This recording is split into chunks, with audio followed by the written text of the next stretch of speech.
Magluto naman tayo ng pinakbet kasi since na meron akong alamang galing Pilipinas. Shout out kay Eileen. Thank you so much sis sa pinadala mong alamang. Ang sarap niya.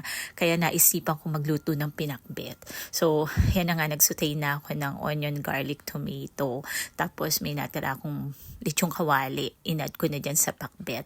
Tapos una ko inilalagay yung kalabasa or squash. Tapos naglalagay lang ako ng konting tubig para lumambot ng konti yung kalabasa kasi matigas yun, diba? So medyo matagal lutuin. Kaya yun ang inuuna ko talaga sa pakbet. Tapos good thing din na nakakita ako ng sitaw. Kaya ayan, kompleto Ricardo yung pakbet natin. Ito yung tinatawag na pakbet Tagalog kasi parang may iba't ibang klase yata ng pakbet eh. Yung iba hindi naglalagay ng alamang, yung iba naglalagay ng bagoong, yung isda, yung buro talaga.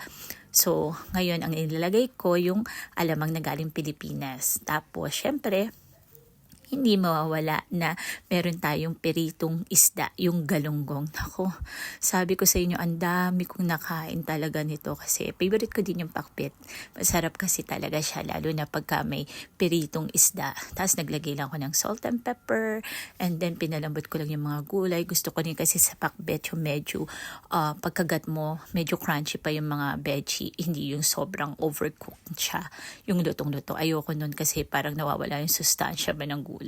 Tapos may naglagay din ako ng okra. Tapos huling-huli ko inilagay yung talong kasi mabilis naman siyang maluto. Tapos ayan na, nag-portion na ako sa isang bowl nung pakbet. Tapos maglalagay tayo on top ng lechon kawali kasi nagluto pa ako dahil gusto nga ng asawa ko medyo maraming meat pagdating dito sa pakbet. Kaya ayan na, and then spring onion on top. So happy cooking, happy eating, happy tummy. So ready na ang ating pakbet Tagalog. Bye!